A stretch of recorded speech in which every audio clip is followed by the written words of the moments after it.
Hello, everyone. My name is Rich Ottinger, and I am the Marketing Programs Manager for Park Systems. Welcome to today's webinar presentation titled Probiotic Bacteria Morphology and Nanomechanical Properties Analysis. Before we begin, let me give you a quick overview of today's session.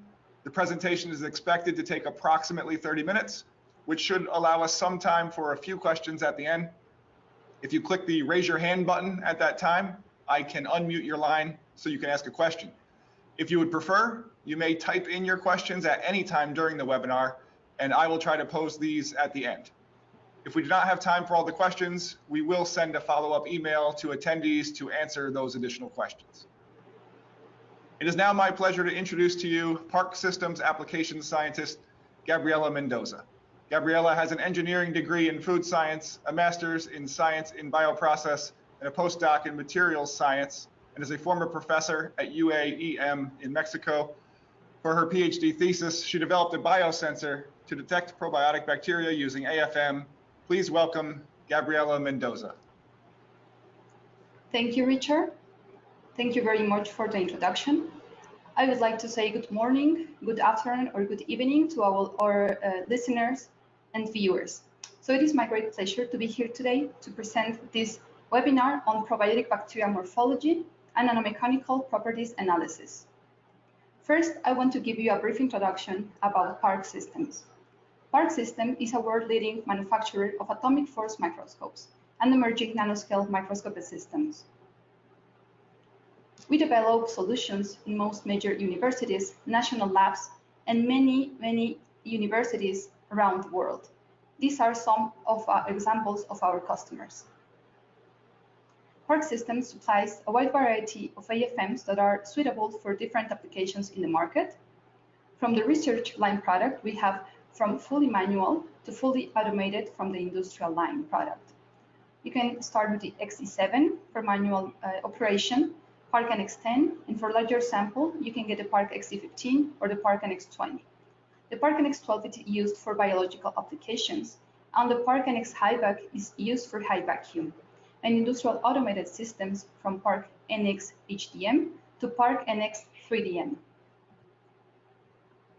Our full line from research to industrial AFM shares a common platform, which is a decoupled X, Y, and Z scanner. With this, you can operate the true non-contact mode from Park Systems, and also you can get the smart scan automation from research to industrial AFMs. The Park NX10 is the most versatile AFM system for general purpose.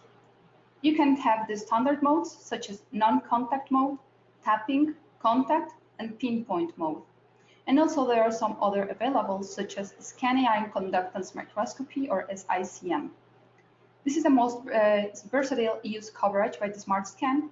So if you're a beginner, experienced, or advanced user, you can use a Smart Scan. For example, for auto mode for ease of use if you're beginner level, for manual mode for regular use if you're experienced user, and for advanced users we have the scripting for programming and customized use. We also offer low noise Z detector based topography and some standard modes such as the EFM, PFM, and MFM among other modes. We also have different optional accessories such as the Enviro chamber option for controlled pressure and humidity. We also offer the best accuracy because of our Park AFM scanner, which has a decoupled X, Y, and Z scanner. Also, we have the highest resolution because of the Park AFM technology with the true non-contact mode, and it's the easiest to use because of the Park Smart Scan operating software. Within 3 clicks, you can get an image. If you want to learn more, please visit parksystems.com. Okay, so now let's get started with the presentation. I will show in a couple of slides how AFM works. Then I'll talk about probiotics. What are probiotics? The mechanisms of action. And then how are these related with AFM? And what can we measure from probiotics with AFM? Then I will show you the experiment, the results, and finally the concluding remarks.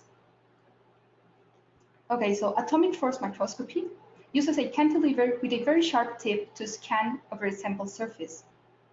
When the tip is brought closer to the surface, attractive force causes the cantilever to deflect towards the surface.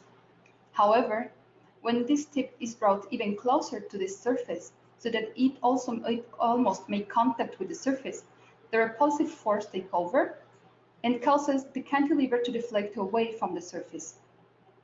From this detection method scheme, we can see first the XY scanner. On top of it, we can see the sample, then the Z scanner and the probe, the laser, and then the position-sensitive photodiode, or PSPD. So how can we get an image? Well, an incident beam is reflected on the back of this cantilever. When the probe is scanning the sample surface, there will be some cantilever deflections, and these slight changes are going to be detected by the PSPD. The feedback loop is used to control the height of the tip and to maintain the constant laser position. So like that, we can get the AFM image. So in short, the AFM works based on the interaction between the sample and the tip. As you may know, from AFM, we can have a wide variety of applications. In this slide, we can see how the material science, in material science, we can characterize polymers, nanomaterials, photonics. In electrical and electronics, AFM can be used for semiconductor, data storage, solar cell. In manufacture, for semiconductor as well, or MEMS, also known as microelectromechanical systems. AFM can be used in nanotechnology for nanolithography or also for nanofabrication. And last but not least, in life science, it can be used for cell biology, microbiology, or molecular biology. On the right-hand side, we can see some of these applications. The first 4 images correspond to AFM topography. These two shows the collagen fibers obtained by an index 10. We also can use the AFM to characterize DNA material, or also to characterize, or this image is the topography or of muscle fibers. Also, the AFM, specifically the module of SICM, can be used for cellular surface morphology, like these 2 images that we have in here. So in recent years, the AFM has been used to characterize microorganisms, specifically the beneficial ones, such as probiotics. So what are probiotics? These are live microorganisms that, when providing many in very high number, it can provide health benefits. This number in adequate amounts refers to a billion of grams, or sorry, a billion of bacteria per gram per milliliter. And when we take it in the adequate amount, it can improve the intestinal microflora of the host. However, these probiotics must survive through the gastrointestinal tract conditions, and also they should stay attached to the human colon to provide these health benefits. Most common probiotic bacteria species include Bifidobacterium, Lactobacillus, Streptococcus, and non-pathogenic E. coli. Probiotics are mainly administered to humans in combination with food and are widely used in functional food products, such as cheese, yogurt, kefir, and also some non-dairy products, such as pickle, juice, and even we can find probiotics in tea. These are some of the characteristics that probiotics must achieve to be called probiotics. The first one is they should be non-pathogenic and non-toxic. They also should be able to maintain good viability. They should have different properties such as anti-inflammatory, anti-mutagenic, and immunostimulatory. Also, they should have stability during processing, storage, transportation, and also during digestion. They also should be able to use the nutrients and substrates in a normal diet, for example, from the prebiotics. And finally, they should be able to attach to the intestinal epithelia and colonize. The main mechanism of these probiotics so that we can get the benefic effects consists of the interference with pathogen. From this image on the left, we can see the probiotics. They produce antimicrobial substances such as lactic acid, bacteriocins, short-chain fatty acid production, and also they compete against the pathogen bacteria for nutrients and for receptor, specifically for the site of action. So they need to attach to the site of action or to the host target, which is the gut microbiota, to get the benefic effects, which are immunomodulation, cholesterol lowering, anti-diabetic, and microbiota modulation. So the addition of probiotic strains to the intestinal surface and then the colonization of the gastrointestinal tract are important prerequisites for probiotic action. In this image, we can see the intestinal epithelium and the probiotic bacteria blocking the pathogen bacteria so that we can get the benefic effects. This bacterial adhesion is based on non-specific physical interactions between two surfaces. Adherence of bacterial cells is usually related to cell surface characteristics, which can be measured with atomic force microscopy, using the nanomechanical property mapping pinpoint mode from Park systems. In these slides, I want to show you the conventional mechanical characterization. First, force modulation microscopy, or FMM, which operates in contact mode. And this is used to detect variations in the mechanical properties of the sample surface, so you can obtain elasticity, adhesion, friction, and a change in amplitude and phase. With this technique, you can get height, FMM phase, and FMM amplitude. So we can get these two images, the topography image and the FMM phase. From the phase, you can have an idea of the composition of this material. For example, with this feature, we know that this corresponds to the glass fiber, and these other features and this other area correspond to the polypropylene. However, this technique is not quantitative. On the other hand, we have fourth distance spectroscopy. This technique indents a cantilever tip on a sample surface to obtain quantitative mechanical data. From the trace, which is in red, we can get the hardness and modulus, and from the retrace, we can get the stiffness and adhesion force. So with this technique, we can obtain height, modulus, and adhesion force, 1 point at a time. If we combine these two techniques, we can have the pinpoint nanomechanical mode from Park systems. In this mode, a cantilever indents a sample surface at each pixel. So for example, if you are imaging with 256 by 256 pixels, you are going to get more than 60,000 force distance curves. This cantilever deflection, when the cantilever deflection reaches the threshold, the Z-scanner height is recorded. So like this, you can get the topography, stiffness, and adhesion force maps at the same time and in real time from the high-speed force distance curves at each pixel. This is a graphic, a force distance curve of 1 point, where you can see how the topography, the stiffness or modulus, and the adhesion force images are obtained. In red, we can see the topography, which is acquired by recording the Z-scanner position once the threshold force is reached. We can measure also the stiffness and modulus image by calculating from the selected range of force distance curve, and the adhesion force image, which is calculated from the baseline of a force distance curve. In this video, what I wanted to show you is the pinpoint mode in action. So from here, we can see on the right-hand side all the channels that you can display while doing this measurement.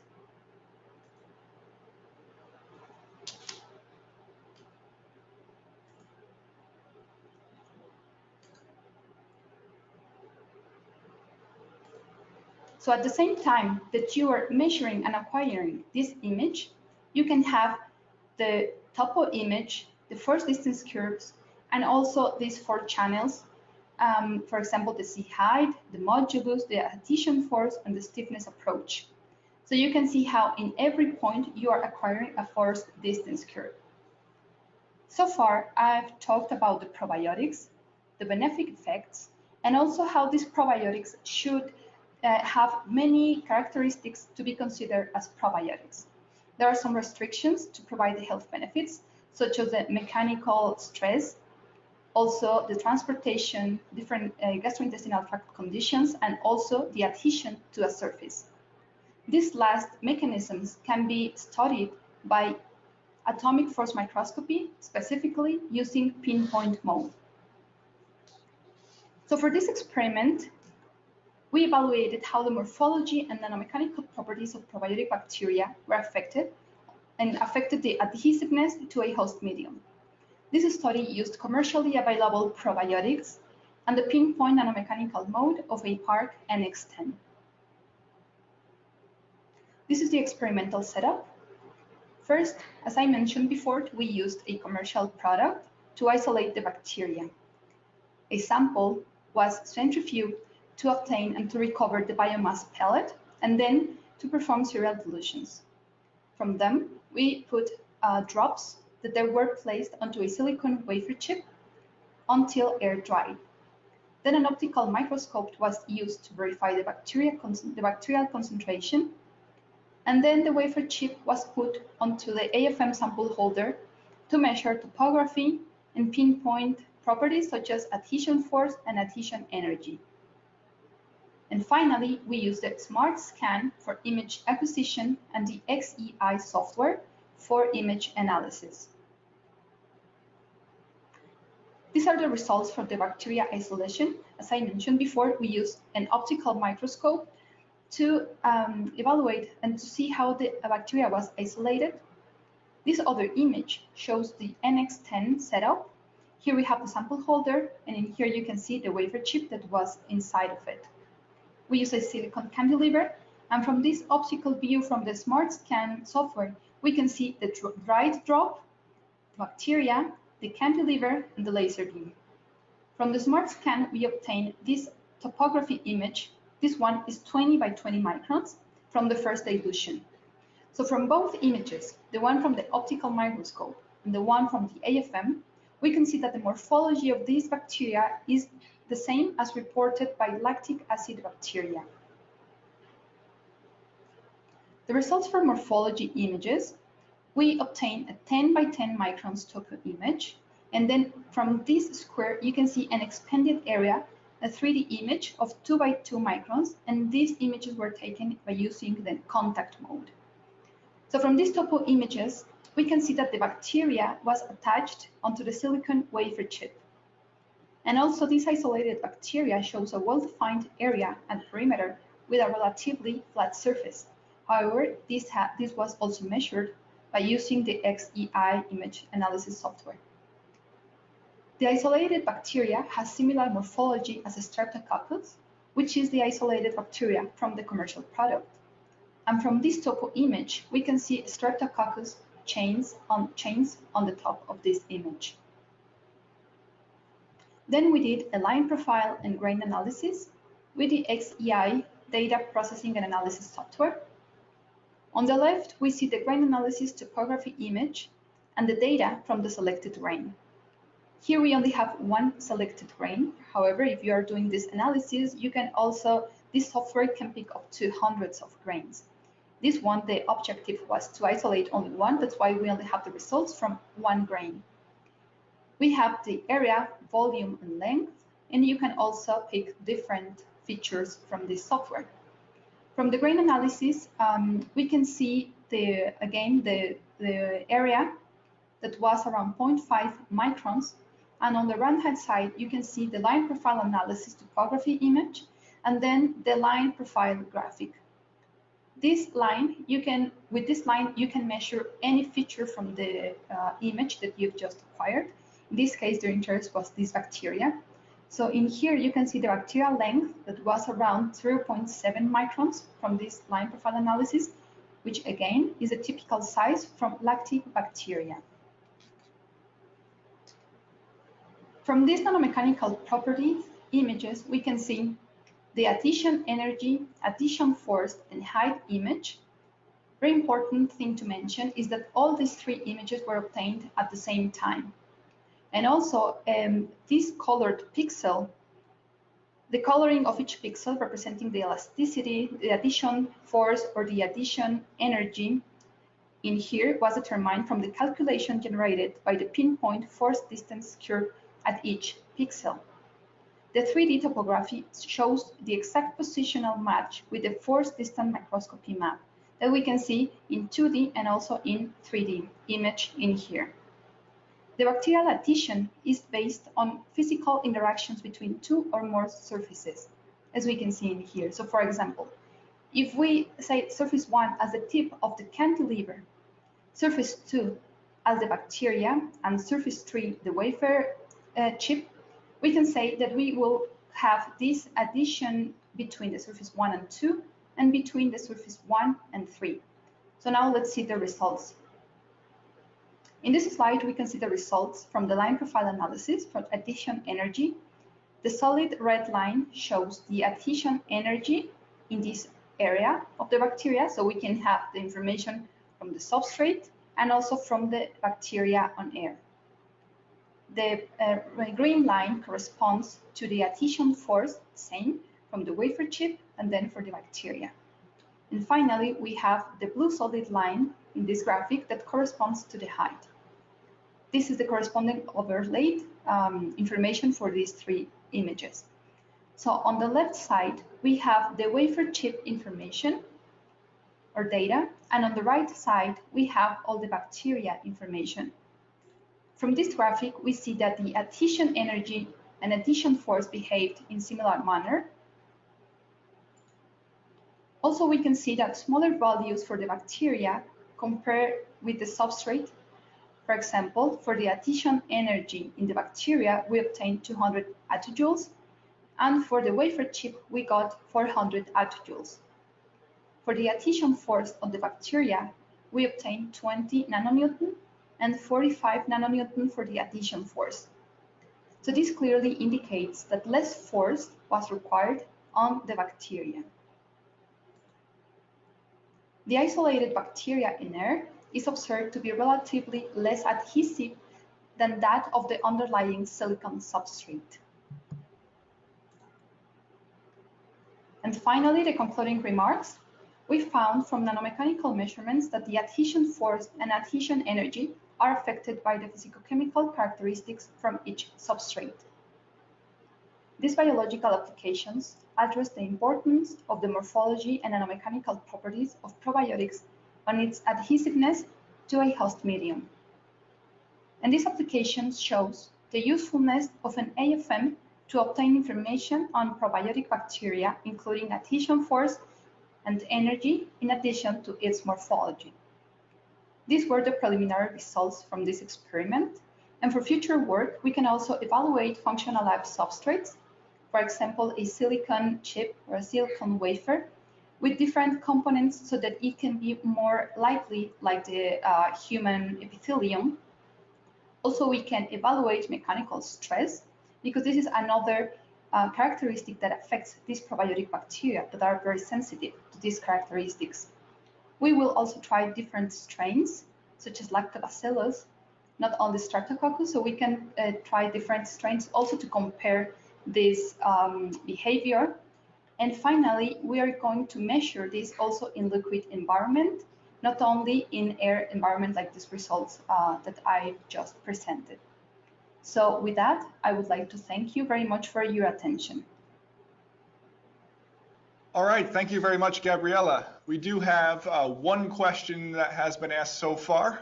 And if anybody else has a question, please feel free to type it into the questions module in GoToWebinar, or if you prefer, you can raise your hand and I will unmute your line so you can ask the question. Here's the one question I do have in already, and I will just read verbatim here. It says, I believe the original properties of the sample are lost if left to dry. Can this be done in liquid conditions? And how would you attach the bacteria to the substrate to make the experiments with a live bacteria? Thank you, Richard. Okay, so in the last slide, as future work, we are going to work in liquid because, yes, as you just mentioned, they will lose or their original morphology. So we are going to do this in liquid. So you don't need actually to attach it to a surface. You can evaluate the cells in liquid condition in a cell, and also you can attach them to a substrate. And we are going to perform different functionalizations to get them attached to the wafer chip. It can be one, and also it can be attached to an actual tissue. So right now I don't have the exact methodology, but of course we're going to functionalize the substrate, and also we can use in liquid cell with the original medium. For example, we can use for this probiotic bacteria the MRS, which is the medium where they can grow, so they can't lose any of their properties. Okay, does anybody else have a question they'd like to ask? All right, here we go. We've got one. Do you think this technique can show a bacterial cell wall becoming weakened due to interaction with a material expected to make bacterial cell walls porous? If so, how would you suggest this could be done? Okay, for measuring this would be like in real-time experiment, because you want to measure the bacteria at different times. So you can make like a kinetic at the time 0, then you can wait maybe some seconds or even minutes to make the second measurement. And can you repeat please the second part of the question, because I'll